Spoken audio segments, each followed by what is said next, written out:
প্রিয় মুসল্লিয়ান ইকরাম, আমাদের আলোচনার বিষয়বস্তু হচ্ছে সূরা কাহফের ধারাবাহিক তাফসীর। গত জুমাতে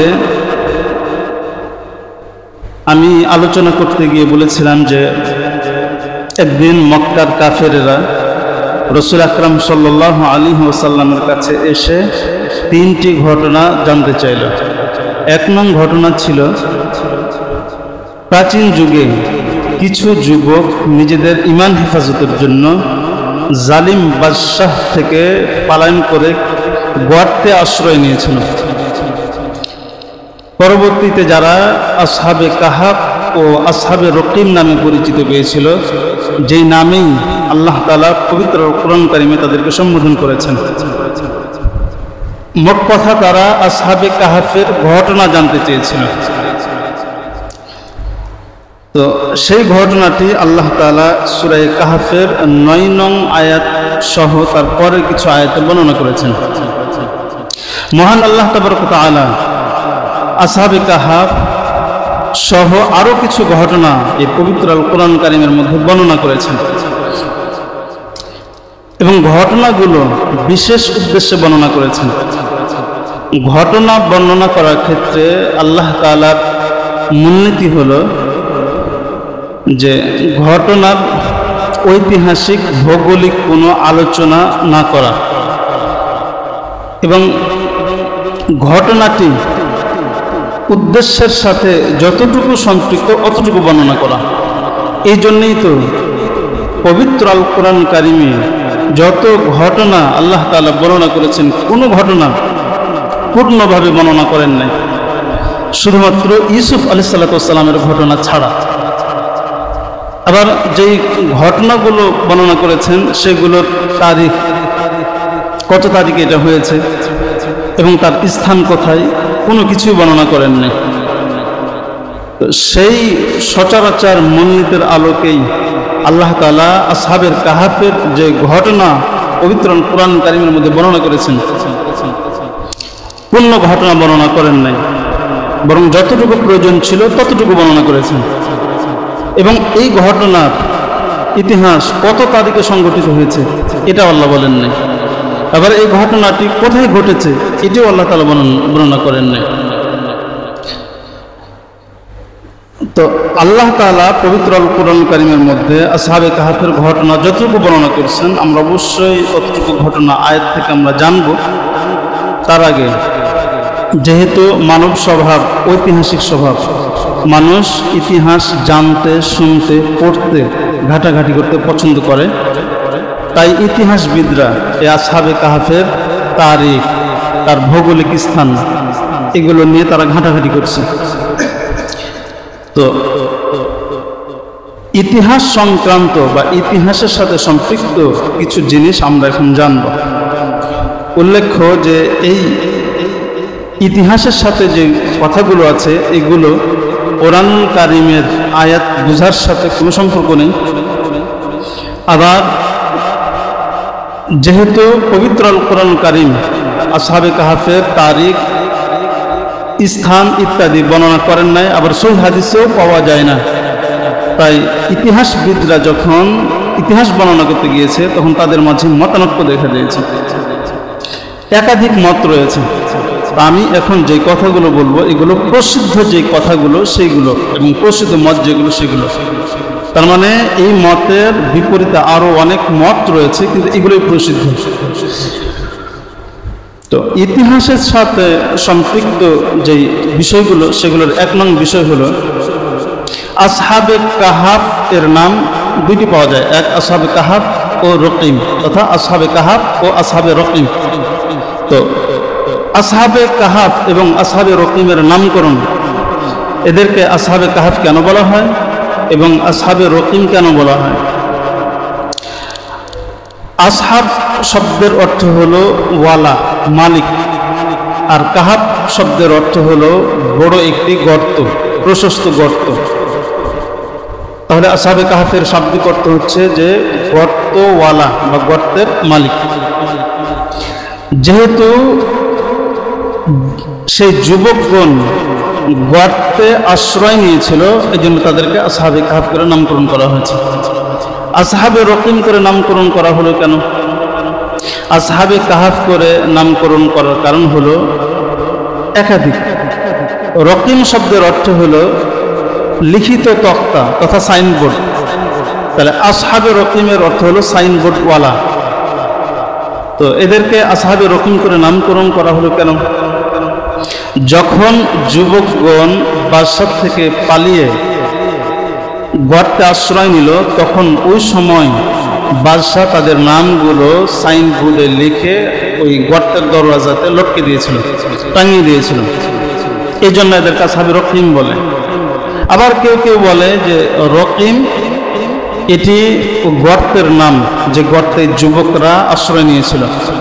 তো যেহেতু ওই গর্তে এই রকিম নামক গর্তে যুবকরা আশ্রয় নিয়েছিল, এই জন্য তাদেরকে আসহাবে রকিম বলা হয়। আবার কেউ কেউ বলে যে আসলে গর্তের নাম ছিল না, বরং যেই গর্তে তারা আশ্রয় নিয়েছিল সেই গর্তের ভেতরে একটা গ্রাম ছিল নিচে, অর্থাৎ তার আশপাশে একটা গ্রাম ছিল, যে গ্রামটির নাম ছিল রকিম। তো যেহেতু রকিম নামক গ্রামের পাশের যে পাহাড়, সেই পাহাড়ে তারা আশ্রয় নিয়েছিল, এই জন্য তাদেরকে আসহাবে রকিম বলে। তো ইতিহাসের সাথে সম্পৃক্ত 1 নং বিষয় আমরা জানলাম। ইতিহাসের সাথে সম্পৃক্ত 2 নং বিষয় হলো এই যুবকগণ যে পাহাড়ে আশ্রয় নিল, কারণ কি ছিল? তার কারণ হলো যে এই যুবকগণ তৎকালীন সময়ের যারা কওমের লিডার, তাদের সন্তান ছিল এবং কওম মূর্তি পূজক ছিল। তারা বছরে ঘটা করে শহর বা গ্রাম থেকে বাহিরে গিয়ে বড় ধরনের এক মূর্তি পূজার উৎসব করত। তো সেই দিনটি যখন আসলো, সবাই শহর লোকালয় থেকে সেই জায়গাতে গেল।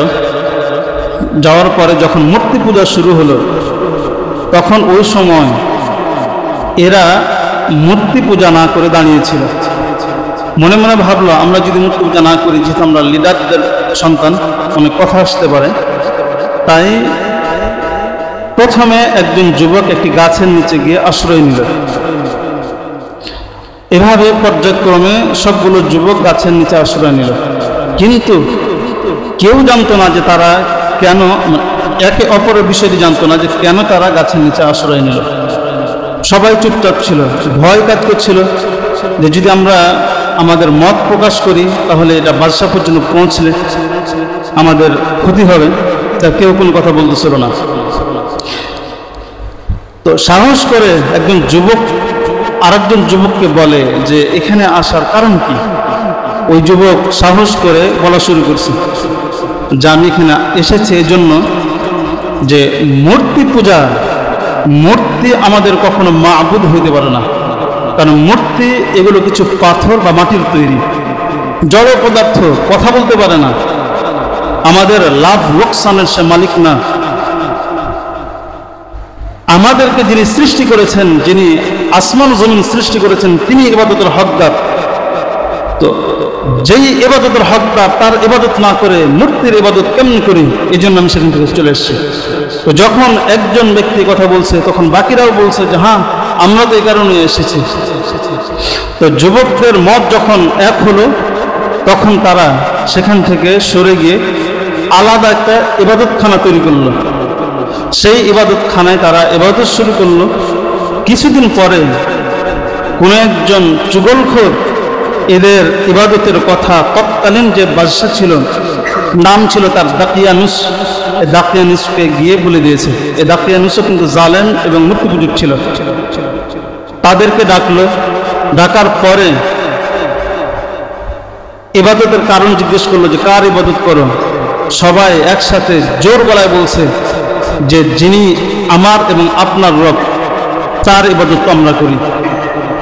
তো যুবকদের মনোবল আরো বেড়ে গেল এবং বেড়ে যাওয়ার কারণে বাদশাহকে প্রথমে এক আল্লাহর ইবাদতের দাওয়াত দিল। দাকিয়ানুস বাদশাহ রাগান্বিত হয়ে ইবাদত কবুল না করে বলে যে হয় তুমি আমাদের ধর্মে ফেরত আসবা, না হলে তোমাদেরকে আমি হত্যা করব।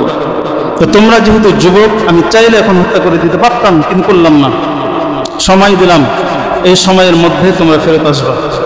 এই যুবকরা দেখলো যে এই সময় আমরা পেলাম, সময়ে তারা বাদশার ধর্মের দিকে ফেরত না এসে তারা পালিয়ে ওই গর্তে আশ্রয় নিল। তাহলে এই যুবকদের বাদশার জুলুম থেকে পালিয়ে গিয়ে পাহাড়ে আশ্রয় নেওয়ার কারণ মূল ছিল ঈমান হেফাজত। ঈমান হেফাজতের জন্য তারা ওই পাহাড়ের গুহায় আশ্রয় নিয়েছিল।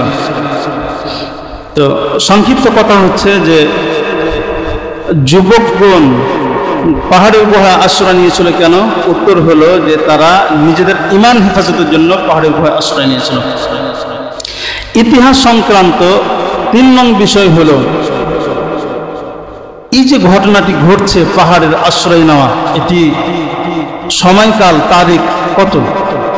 তার উত্তর হলো যে হযরত ঈসা আলাইহিস সালাতু ওয়াস সালামকে আল্লাহ তাআলা আসমানে উঠিয়ে নেওয়ার পরের ঘটনা। তার মানে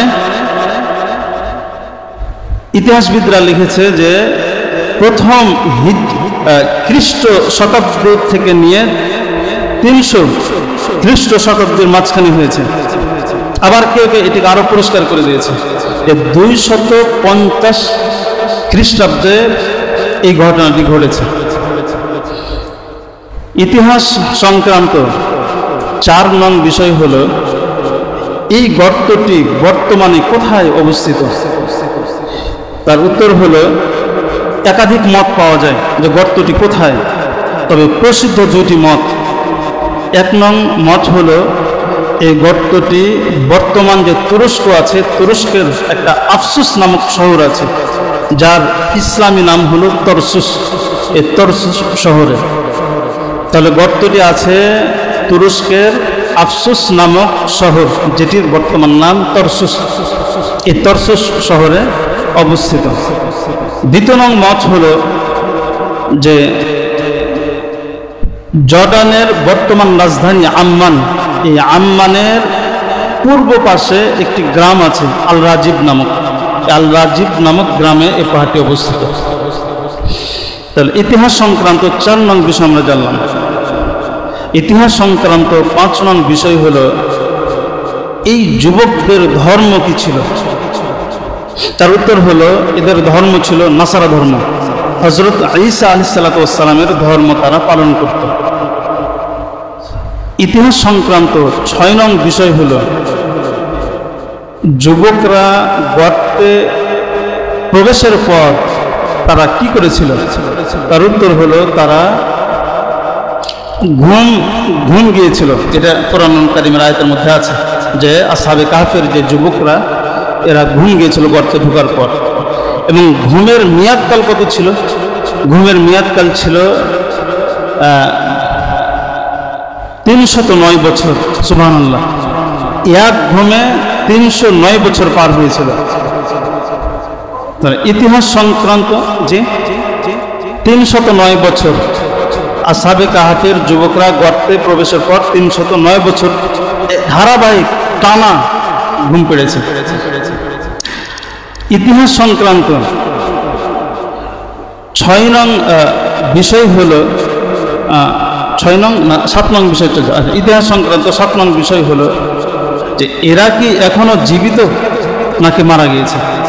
তার উত্তর হলো যে 309 বছর ঘুম পাড়ার পর তারা জাগ্রত হয়েছিল।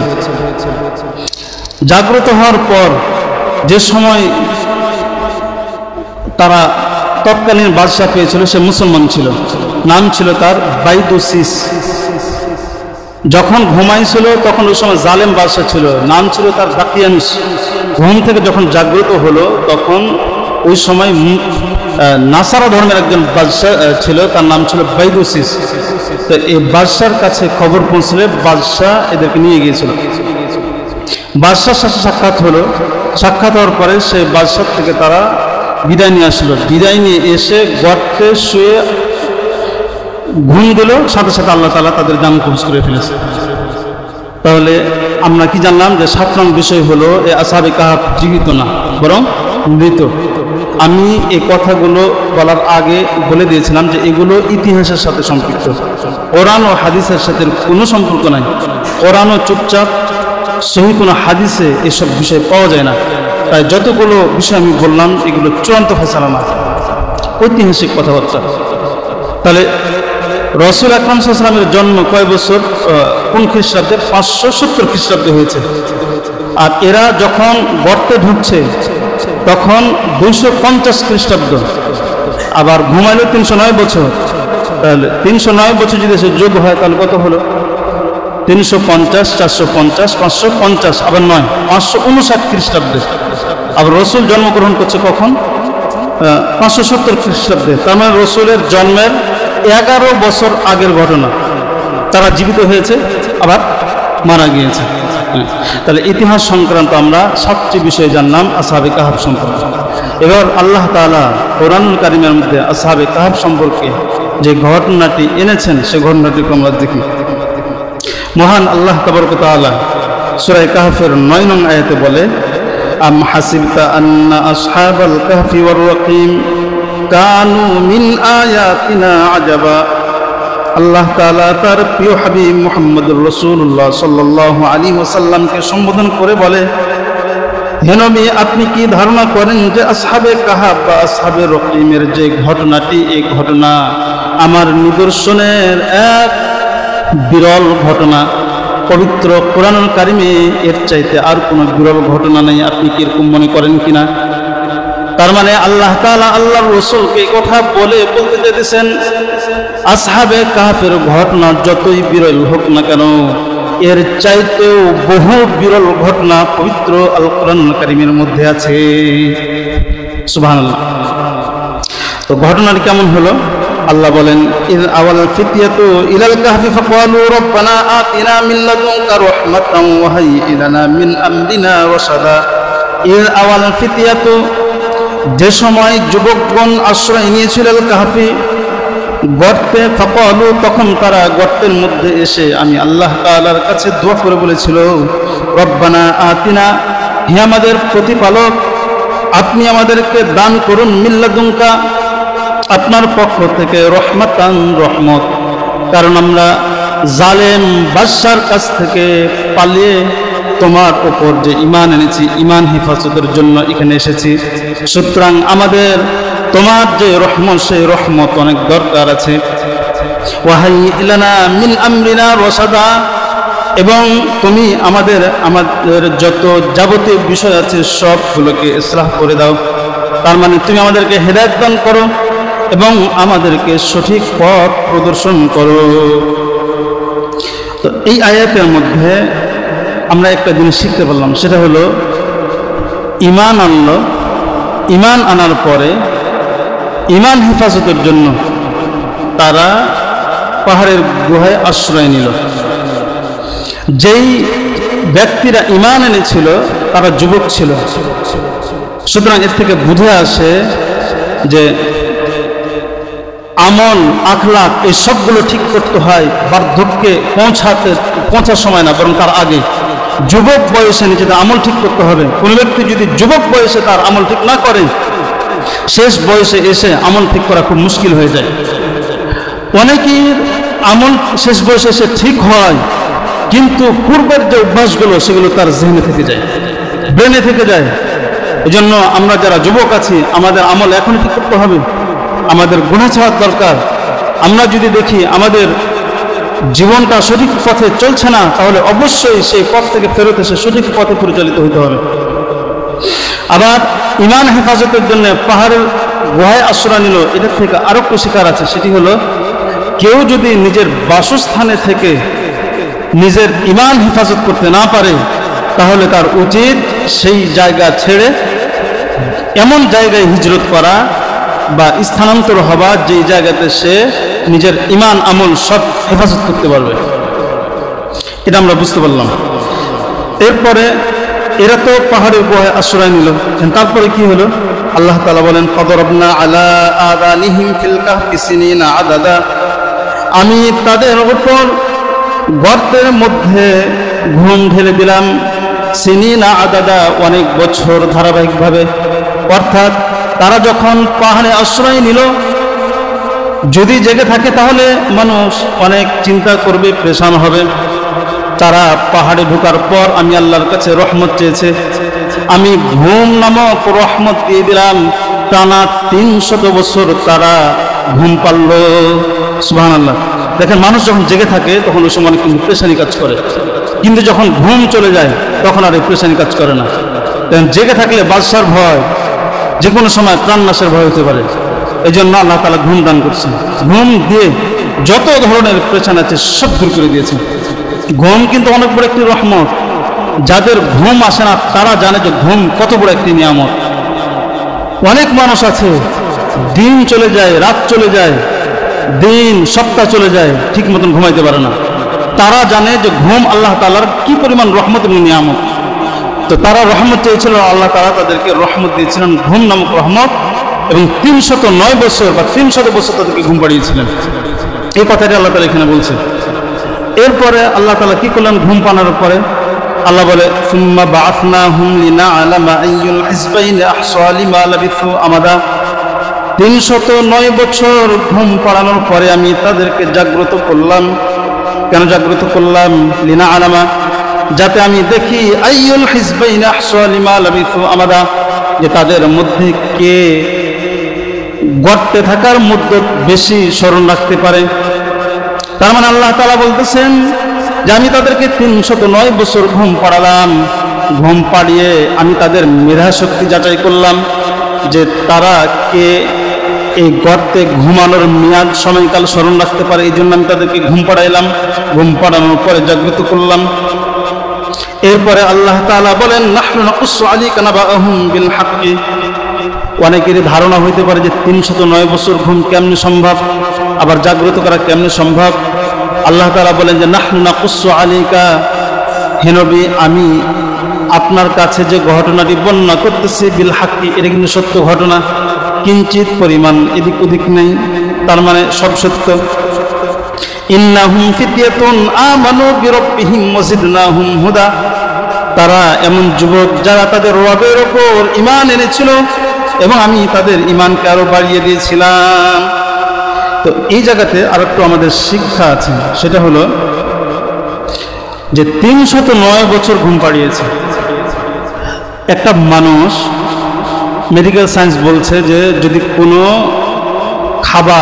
খাদ্য পানীয় না খায় তাহলে 3 দিন বাঁচতে পারে সর্বোচ্চ টাইম। তবে মানুষের শারীরিক গঠনের এদিক ওদিক হওয়ার কারণে মেয়াদটা কম বেশি হতে পারে, কিন্তু নর্মালি 3 দিন বাঁচতে পারে। একজন মানুষ খাবার খেলো না, পানি খেলো, মেডিকেল সায়েন্স বলে যে 21 দিন 3 সপ্তাহ বাঁচতে পারে। তো এরা ঘুমাইলো কয় বছর? 309 বছর।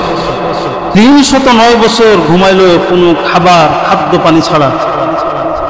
এটা একটা বিস্ময়কর বিষয় না? অনেক বিস্ময়কর বিষয়। তো আল্লাহ তাআলা তাদের ক্ষেত্রে বিস্ময়কর এই বিষয়টি ঘটিয়েছিল। কেন? কারণ তারা ছিল আল্লাহর ওলি। যারা আল্লাহর ওলি হয়, আল্লাহর সাথে যাদের সম্পর্ক ভালো হয়, তাদের ক্ষেত্রে আল্লাহ তাআলা আজীব আজীব জিনিস ঘটিয়ে থাকেন। তাদেরকে আল্লাহ তাআলা বিশেষ এক ধরনের ক্ষমতা দান করেন, যেই ক্ষমতা সাধারণ কোনো মানুষের মধ্যে পাওয়া যায় না। আল্লাহ তাআলা তাদেরকে এমন ক্ষমতা দান করেছিল যে খাবার ছাড়াই তারা 309 বছর বেঁচে ছিল। এটাই হচ্ছে কারামত। আল্লাহ তাআলা নবীকে বিশেষ ক্ষমতা দান করেন, প্রত্যেকটা নবীকে দান করেছিলেন। একে মুআজিজা বলে। এই বিশেষ ক্ষমতা আল্লাহ তাআলা তার প্রিয় কিছু বান্দাদেরকেও দান করে থাকেন। একে বলে কারামত। অলৌকিক ঘটনা এরা ঘটাইতে পারে। এরকম ঘটনা বহু মানুষের আছে। আগের যুগের ওলামা ইকরামদের ক্ষেত্রেও ছিল, বর্তমান ক্ষেত্রেও আছে। খাজা মঈনুদ্দিন চিশতি রহমতুল্লাহ আলাইহি নাম শুনেছেন আপনারা? একজন আল্লাহওয়ালা ছিল, বড় আল্লাহওয়ালা। তো ইনি ওনার ইনের বাড়ি ছিল এবং ওনার একটা খানকা ছিল, কিছু মুরিদ ছিল। এই খানকার বাড়ির মাঝখানে একটা নদী ছিল। তো উনি মাঝে মাঝে নদী পার হয়ে ওই খানকাতে গিয়ে বসতেন। তো মুরিদরা একদিন বলে যে হযরত আপনার সাথে সাক্ষাৎ করতে মাঝে মাঝে মন চায়, কিন্তু আমরা তো পারি না, কারণ অনেক সময় ঘাটে নৌকা থাকে না। তো খাজা মঈনুদ্দিন চিশতি বলেন যে যখন আমার সাথে দেখা করার মন চাইবে, ঘাটে নৌকা না থাকবে, ঘাটের পাশে বড় একটা গাছ আছে, গাছকে বলিও যে আমি হুজুরের সাথে দেখা করতে যাব, নৌকা হোক, গাছ নৌকা হয়ে যাবে। তো মুরিদরা বলে যে একদিন আমরা হুজুরের সাথে দেখা করতে যাব, ঘাটে গেলাম, নৌকা নেই, পাশের গাছকে বললাম আমরা মঈনুদ্দিন চিশতির সাথে দেখা করতে যাব, হুজুর বলছে তোমাকে নৌকা হতে তুমি নৌকা হও। মুরিদরা বলে এ কথা বলার সাথে সাথে গাছ নৌকা হয়ে গেছে। সুবহানাল্লাহ। এটা হচ্ছে কারামত। এই যে কারামত, এটা কিন্তু কোরআন দ্বারা প্রমাণিত, হাদিস দ্বারা প্রমাণিত। অনেকেই বলে যে এগুলো একটা মিথ্যা কথা, মোটেও না, এগুলো কোরআন ও হাদিস দ্বারা প্রমাণিত। তো যখন মুরিদরা খাজা মঈনুদ্দিন চিশতির বাড়িতে গিয়েছে, বাড়িতে যাওয়ার পরে হুজুর বলে ডাক দিয়েছে। মঈনুদ্দিন চিশতি রহমতুল্লাহর বউ ছিল একটু দজ্জাল টাইপের, বউ ঝাঁটা নিয়ে বের হয়েছে যে শুধু পীর আর মুরিদ এগুলো করে করে স্ত্রীর হক নষ্ট করে। তো বইয়ের ঘাবড়ানি খেয়ে মুরিদরা যে পথ থেকে এসেছিল সে পথে না গিয়ে অন্য পথে গেছে, অনেক বিষণ্ণ ছিল। কারণ ইনি যে আল্লাহওয়ালা এতে কোনো সন্দেহ নেই, কারণ গাছ নৌকা হয়ে গেছে ওনার কথা শুনে। তো বিষণ্ণ এই চেহারা নিয়ে তারা হাঁটতেছে, রাস্তাতে দেখে জঙ্গলের দিক থেকে খাজা মঈনুদ্দিন চিশতি বাঘের উপর চড়ে আসছে। সুবহানাল্লাহ। এবার মঈনুদ্দিন চিশতি বলে যে আমার বাড়িতে গিয়েছিলাম, আমার আহলিয়ার আচরণ তোমরা মনে করছো যে কি ব্যাপার, যে পীর নিজের বউকে ঠিক করতে পারে না সে আবার পীর কেমনি হয়? তো উনি বলে যে আসলে আমার বউ খারাপ, বউ খারাপ যদি হয় তাহলে শরীয়ত অধিকার দিয়ে রেখেছে যে স্বামী বউকে ডিভোর্স দিতে পারে, কিন্তু আল্লাহ আমার পর্যন্ত ইলহাম দিয়েছে যে মঈনুদ্দিন চাইলে তুমি তোমার বউকে ডিভোর্স দিতে পারো, তবে বউকে ডিভোর্স না দিয়ে তুমি যদি ওই বউকে নিয়ে সংসার করো তাহলে আমি তোমাকে কারামত দান করব। আমি বউকে ডিভোর্স না দিয়ে সে বউকে নিয়ে ঘর সংসার করছি, তাই তো দেখো না আমি বাঘের পিঠে চড়ে আসছি, যেখানে বাঘের উচিত মানুষ খেয়ে ফেলা, কিন্তু মানুষ না খেয়ে আমাকে তার পিঠে বহন করছে। এটাই হচ্ছে কারামত। সুবহানাল্লাহ। তাহলে যদি কেউ আল্লাহওয়ালা হয় তাহলে আল্লাহ তাআলা তার কারামত দান করে, এটা কিন্তু আমরা বুঝতে পারলাম। আবার এটিও আমরা বুঝতে পারলাম যে বউ যদি খারাপ হয় খালি বিকল্প পথ খোঁজা যে বউকে ডিভোর্স কেমনে দেওয়া যায়, এটাও কিন্তু না, বরং সে বউকে নিয়ে কি করা, ঘরে সংসার করা। যদি কেউ সংসার করতে পারে আল্লাহ তাআলা তাকে বিশেষ নিয়ামত দান করবেন, যেটা মঈনুদ্দিন চিশতি রহমতুল্লাহকে দিয়েছিলেন। শুধু তাই না, পবিত্র আল কোরআন কারীমের মধ্যে সূরা নিসার মধ্যে আল্লাহ তাআলা বলতেছেন যে কোনো ব্যক্তি কোনো মেয়েকে পছন্দ করার পর, অনেক সময় দেখবেন যে বউ দেখতে গেল, দেখার পরে ছেলে মেয়েকে পছন্দ করে বিবাহ করতেছে, দেখার সাথে সাথে পছন্দ, পরিবারের লোকজন সবাই জিজ্ঞেস করছে কি ব্যাপার, মেয়ে চলবে? হ্যাঁ চলবে, আমার খুব পছন্দ। কিন্তু বিয়ের কিছুদিন পরে ছেলের চোখ আর মেয়ে ভালো লাগে না, হয় না এরকম? এরকম কিন্তু হয়। আল্লাহ বলে যে কোনো মেয়েকে বিবাহ করার পর যদি সেই মেয়েকে পছন্দ না লাগে তারপরে তার সাথে তুমি সংসার করো, আল্লাহ বলে যে ফাসা আন তাকরাহু শাইআন ওয়া ইয়াজআলুল্লাহু ফীহি খায়রান কাসীরা, তাহলে আল্লাহ তাআলা ওই মেয়ের মধ্যে খায়রে কাসীর দান করবেন, অনেক কল্যাণ দান করবেন। অনেক কল্যাণ কি? তাফসীর কারক যারা মুফাসসিরিন ইকরাম তারা লিখেছে যে কল্যাণ হলো আল্লাহ তাআলা তাকে জাগতিক সম্পদ দান করবে। সুবহানাল্লাহ। শুধু তাই না, ওই মেয়ের পেট থেকে এমন বাচ্চা আল্লাহ তাআলা দান করবে যে বাচ্চার দিকে বাপ মা তাকাইলে চোখ ঠান্ডা হবে, ইহ জগৎ পর জগতে না যাতে রসিলা হবে সেই সন্তান। সুবহানাল্লাহ। তার আমরা কি বুঝতে পারলাম? বউ যদি খারাপ হয়ে যায় মনে করতে হবে এটা আমার তকদির, খালি বউকে ছেড়ে দেওয়া এগুলো চিন্তা না করা। আমাদের এলাকাতে একজন মাওলানা ছিলেন, মাওলানা শামসুদ্দিন রহমতুল্লাহ আলী। উনি অনেক বড় আল্লাহওয়ালা, যে প্রমাণ হলো যে কোনো মানুষ যখন মারা যাবে এবং তার মাঝে মানুষদের মাঝে ভালোবাসার কোনো মাধ্যম না থাকবে। কেমন মাধ্যম? একজন মানুষ সে মানুষকে টাকা দান করে, অথবা তার বিপদ আপদে দৌড়িয়ে যায়, অথবা আত্মীয়তার বন্ধন আছে, তাহলে এই মানুষটাকে ভালোবাসার কিন্তু কারণ আছে। তো এই যখন মারা যাবে তখন অটোমেটিক্যালি মানুষ কিন্তু জানাজা আসবে, এটা খুব স্বাভাবিক। কিন্তু যদি কোনো মানুষকে ভালোবাসার কারণ না থাকে তারপর জানাজায় মানুষ অংশগ্রহণ করে, তাহলে বুঝে নিতে হবে এই অনেক মাকবুল, আল্লাহর অনেক গৃহীত বান্দা। তো এই হুজুর যখন মারা গিয়েছে, ওনার জানাজায় লাখো মানুষের ঘর। হুজুর মানুষ, এই মানুষকে কোথা থেকে টাকা দিবে? টাকা নেই। আবার সারা জীবন সে দিনের খেদমত করে গেছে, কিন্তু এই মানুষের এত মাকবুলিয়ত আল্লাহর কাছে গ্রহণযোগ্যতা কেন? এই হুজুরের বউ অনেক খারাপ ছিল। আমাদের বাড়ির পাশের বাড়ি, এটা কিন্তু কোনো কিচ্ছা কাহিনী না, এটা আমার দেখা। তো হুজুরের আহলে অনেক খারাপ ছিল। হুজুর এত ভালো, হুজুরকে বলা হয়েছে আপনি ডিভোর্স দেন। হুজুর উত্তর দিয়েছে যে আমি ডিভোর্স দিব, সে তো আল্লাহর মাখলুক, আল্লাহর বান্দি। আমরা কত আল্লাহর কাছে পাপ করি, আল্লাহ যদি আমাকে মাফ করতে পারে, তার একজন গোলাম বান্দিকে আমি মাফ করতে পারবো না? কত ভালো কথা। আবার এটাও বলছে আমি যদি একটা ডিভোর্স দিই, সে অন্যের ঘরে যাবে। আমি তো এর অপকর্মগুলো সহ্য করছি, অনেক মানুষ আছে আর অপকর্ম সহ্য করবো না, একে ধরে মারব। তো তাকে ডিভোর্স না দিয়ে আমি তার উপরে ইহসান করে রেখে দিলাম। এই যে আহলিয়ার উপর যে ইহসান, সেই ইহসান আল্লাহ তাআলা তাকে অনেক উপরে উঠিয়ে দিয়েছিল। সুবহানাল্লাহ। এগুলো হচ্ছে কারামত। ওই জন্য আমরা যারা বিবাহিত এখানে আছে, আমরা শুধু স্ত্রী খারাপ হলে তাকে ডিভোর্স দেওয়া, যে কোনোভাবে তাকে ছেড়ে দেওয়া, এই পথগুলো আমরা খুঁজবো না। এগুলো মারাত্মক। যদিও আপনার অধিকার আছে, শরীয়ত আপনাকে অধিকার দিয়ে রেখেছে, জায়েজ, কিন্তু তারপরও না করে তাকে নিয়ে সংসার করা। ইমানের অর্থ কি? আমরা ইমান পড়ি নাই, আমানতু বিল্লাহি ওয়া মালাইকাতিহি ওয়া কুতুবিহি ওয়া রুসুলিহি, তারপর কি ওয়াল ইয়াউমিল আখিরি ওয়াল কদরি খাইরিহি ওয়া শাররিহি। আমরা ইমান যে আনি, ইমানের এক সংজ্ঞার মধ্যে একটা আছে, আমরা তকদিরে বিশ্বাসী। তকদিরটা চাই ভালো হোক, চাই কি খারাপ হোক। বউ যখন ভালো হয় তখন আমরা মানি যে আমার তকদির, কিন্তু বউ যখন আমাদের খারাপ হয় আমরা কি করি না, এটা মানি না। এটার নাম কি ইমান না? আপনি বউ খারাপ হওয়ার পর যদি বউকে ডিভোর্স দেন, আপনি তকদির মানলেন না। এই জন্য আমরা আমাদের স্ত্রীকে ডিভোর্স দেব না, আমরা তাদেরকে বুঝে বাঝিয়ে ছাড় দিয়ে চলবে ইনশাল্লাহ। তাহলে এইসব যুবকদের ক্ষেত্রে আল্লাহ তাআলা কারামত দান করেছিল। কেমন কারামত? যেখানে মানুষ 3 দিন বাঁচে না, সেখানে আল্লাহ তাআলা কয় বছর বাঁচিয়ে রাখলো? 309 বছর বাঁচিয়ে রাখলো। আচ্ছা, এখানে আরেকটা কথা আছে, সেটা হলো যে ইন্নাহুম ফিতয়াতুন আমানু।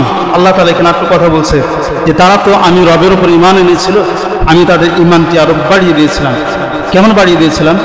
যখন বাদশাহ এদেরকে ডাকলো, ডেকে বলল যে ওই ধর্ম ছাড়ো, আমার ধর্মে ফেরত আসো, তখন জানের ভয়ে সবাই সামনাসামনি কিন্তু বলে দিতে পারত যে আমরা ঠিক আছে আপনার ধর্মে ফেরত আসলাম, কিন্তু ভিতরে ইবাদত করতে পারত। কিন্তু এই যুবকরা তা না করে বলিষ্ঠ কণ্ঠে বলছে যে না, আপনার ধর্ম ঠিক নাই, আমাদের ধর্ম ঠিক, এবং আমাদের ধর্মের যে রব, এই রবের ইবাদতের দাওয়াত দিলাম। সুবহানাল্লাহ। এটি আল্লাহ তাআলা এখানে বলছে যে ওয়ারাবাতনা আলা কুলুবিহিম ইয কামু, এবং আমি তাদের অন্তরে হক পথে থাকার ধৈর্যটা আরো বাড়িয়ে দিয়েছিলাম।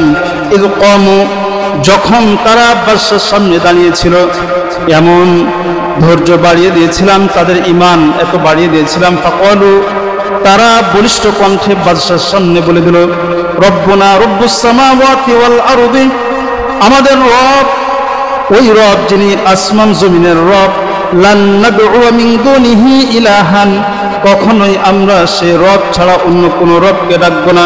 লাকাদ কুলনা ইদান শাতাতা, কেননা যে যদি আমরা আমাদের রব ছাড়া, যিনি আসমান এবং জমিন সৃষ্টি করেছেন এমন রব ছাড়া আপনাদের রব মূর্তিকে ডাকি, মূর্তির ইবাদত করি, তাহলে তো আমরা সঠিক পথ থেকে দূরে সরে যাব, এবং আমরা আমাদের যেই হক পথ, সেই হক পথ থেকে দূরে সরে যাব। হাউলাই কওমুন ইত্তাখাযু মিন দুনিহি আলিহা, শুধু তাই না, তারা বলল আমাদের এই কওম ইত্তাখাযু মিন দুনিহি আলিহা, এক আল্লাহ ছেড়ে অনেকগুলো আল্লাহ গ্রহণ করেছে। লাউকানা লাউলা ইয়াতুন আলাইহিম বিসুলতানিন বাইয়িন, তারা যে রব তথা মূর্তিগুলোর ইবাদত করে, এই ইবাদতের উপর কেন কোনো দলিল পেশ করে না যে এটি সঠিক রব? ফামান আযলামু মিম্মান ইফতারা আলাল্লাহি কাযিবা, যে ব্যক্তি আল্লাহ তাআলার নামে মিথ্যে কথা বলে তথা আল্লাহর নামে শরীক করে, আল্লাহর ইবাদতের সাথে শরীক করে, এর চাইতে বড় জালেম আর পৃথিবীতে কেউ নেই। তার মানে আমাদের কওম যারা আল্লাহর ইবাদত না করে মূর্তির ইবাদত করতেছে, এর চাইতে বড় জালেম পৃথিবীতে আর কেউ নেই। তো এই আয়াতগুলোর মধ্যে তাদের আল্লাহ তাআলা ঈমান যে কতটা মজবুত এর বিবরণ দিয়েছে, যে জীবন নাশের ভয় না করে তারা বলিষ্ঠ কণ্ঠে বলছে যে আমাদের রব, আসমান জমিন যিনি সৃষ্টি করেছেন সেই রব। বুঝাইতে চেয়েছে যে ইবাদতের হকদার তো সে হবে যে আমাদেরকে সৃষ্টি করলো, এত সুন্দর চোখ দিল, এত সুন্দর কান দিল, চেহারা দিল, হাত পা দিল, এবং যিনি আমাদের লাভ লোকসানের মালিক, যিনি আমাদেরকে রিজিক দেয়, যিনি এত বর্ণিল পৃথিবী দেখাইল, তিনি না আমাদের ইবাদতের হকদার হবেন? মানুষ যাকে সৃষ্টি করে, যেগুলো জড় পদার্থ ছাড়া আর কোনো কিছু না, যেগুলো কথা বলতে পারে না, আমাদের ভালোর মালিক না, আমাদের খারাপের মালিক না, বরং মানুষ বানায়, এরা আবার ইবাদতের হকদার কেমনে হয়? মানুষকে যারা সৃষ্টি করবে তারা না ইবাদতের হকদার হবে?